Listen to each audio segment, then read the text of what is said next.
Di video list kali ini, saya akan membahas game first person shooting di konsol PSP. Sebelum kita mulai videonya, jangan lupa subscribe ke channel ini agar channel ini bisa lebih berkembang. Tanpa berlama-lama, kita mulai videonya.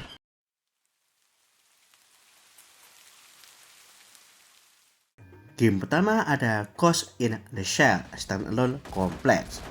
Game ini adalah salah satu adaptasi dari anime atau manga cyberpunk legendaris Ghost in the Shell. Game ini dirilis di Jepang pada Maret 2005, sedangkan di Amerika Utara dan Eropa di 2006.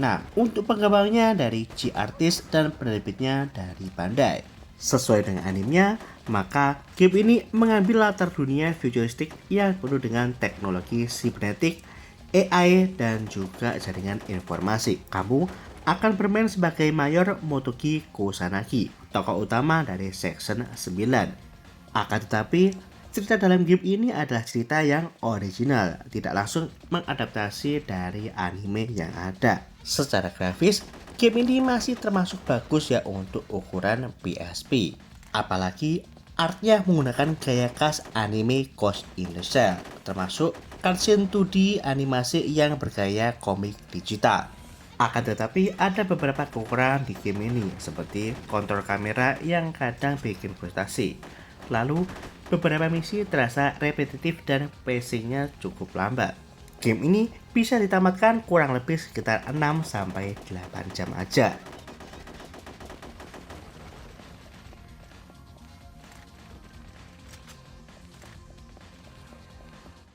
Game selanjutnya ada Call of Duty Road to Victory.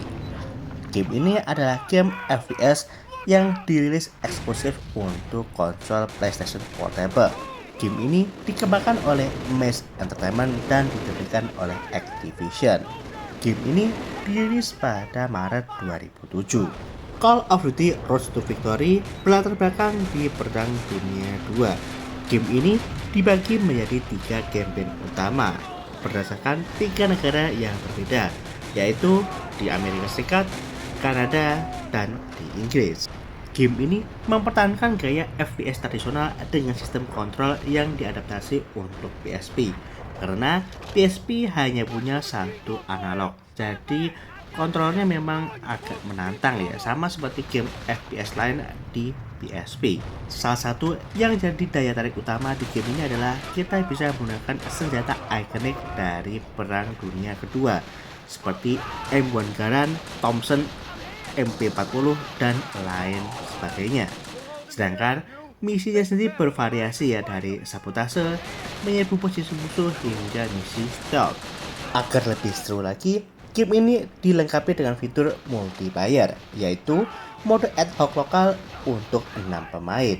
Ada beberapa mode yang bisa dimainkan secara multiplayer, seperti deathmatch dan team deathmatch, akan tetapi tidak mendukung online multiplayer. Secara grafis, game ini masih cukup oke ya apabila dibandingkan dengan game-game FPS yang sejenis.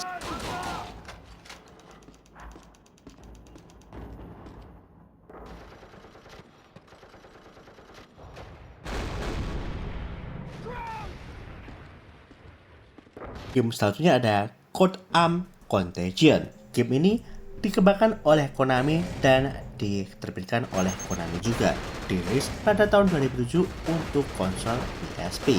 Game ini memiliki latar dunia virtual yang futuristik, di mana pemain berperan sebagai seorang hacker militer yang ditugaskan untuk masuk ke dalam program simulasi pertempuran yang dikenal sebagai ARMA atau Autonomous Reality Memory Archive.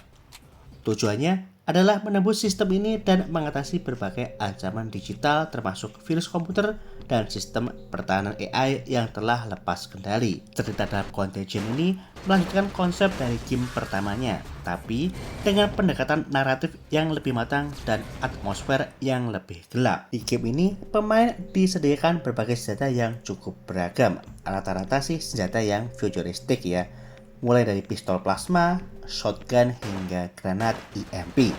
Game ini dilengkapi dengan fitur multiplayer via lokal ad hoc, di mana bisa dimainkan hingga 4 pemain saling bertarung dalam berbagai map. Tapi sayangnya tidak ada dukungan online, jadi hanya bisa dimainkan secara lokal. Untuk grafis, game ini masih cukup oke ya untuk konsol PSP, walaupun kondisi lingkungannya yang agak gelap membuat game ini mungkin agak membosankan untuk beberapa orang karena ada banyak bangunan-bangunan atau tempat-tempat yang serupa.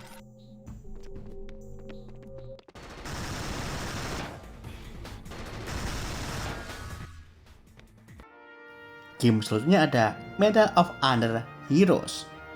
Game ini dikembangkan oleh EA Kanada dan diterbitkan oleh Electronic Arts pada Oktober 2006 di konsol PSP. Game first person shooter yang satu ini masih dengan nuansa Perang Dunia Kedua. Kamu akan berperan sebagai 3 karakter utama dari seri Medal of Honor sebelumnya, dan masing-masing punya misi tersendiri di 3 lokasi berbeda, yaitu Italia, Belgia, dan Belanda. Misi-misi yang dihadirkan di game ini juga cukup oke, singkat tapi padat. Cocok banget ya buat format handheld seperti ini. Misinya sendiri berdurasi sekitar 10-15 menit dengan berbagai objektif seperti menghancurkan artileri, mengawal sekutu, atau menyabotase markas musuh.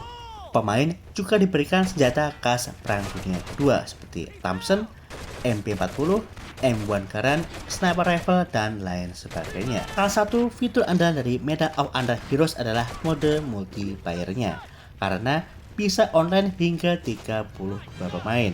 Ada beberapa mode yang bisa dimainkan dalam mode ini seperti Deathmatch, Infiltration, Domination, dan juga Team Deathmatch. Bisa juga kita bermain via lokal, yaitu lewat ad hoc.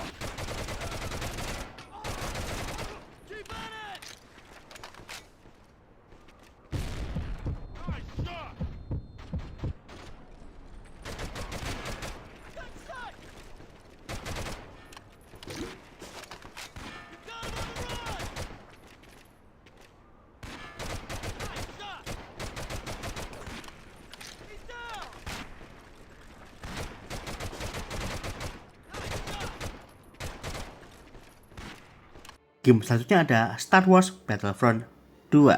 Game ini dikembangkan oleh Pandemic Studios dan diterbitkan oleh LucasArts.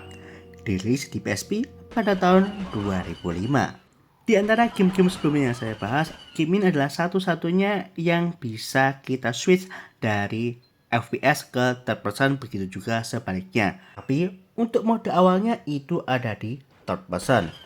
Untuk mengubah jadi first person, kita harus ubah di menu option. Game ini berlatar di perang skala besar dunia Star Wars, di mana kamu bisa bertarung sebagai Galactic Empire, Rebel Alliance, Republic Clone Army, dan Separatist. Ada 3 mode yang bisa dimainkan di game ini, yaitu Galactic Conquest, Instant Action, dan Campaign Mode. Di beberapa map, kita bisa bermain sebagai karakter ikonik di dunia Star Wars seperti Darth Vader, Luke Skywalker, Yoda, Darth Maul, Mace Windu, dan lain sebagainya. Di game ini, kita juga disuguhkan berbagai tempat klasik dari Star Wars Universe seperti Tatooine, Hoth, Naboo, Kamino, Mustafar, Death Star, Coruscant, dan lain sebagainya. Untuk fitur lainnya, game ini mendukung fitur multiplayer via lokal ad hoc hingga 4 pemain. Walaupun nggak banyak-banyak banget, tapi masih ada.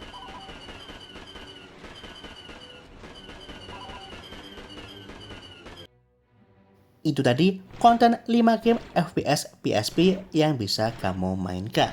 Sebenarnya masih ada banyak, mungkin akan saya buatkan lagi di video yang selanjutnya.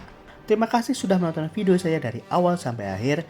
Kita ketemu di video saya yang selanjutnya. Saya Andi dari Tehran undur diri. Wassalamualaikum warahmatullahi wabarakatuh.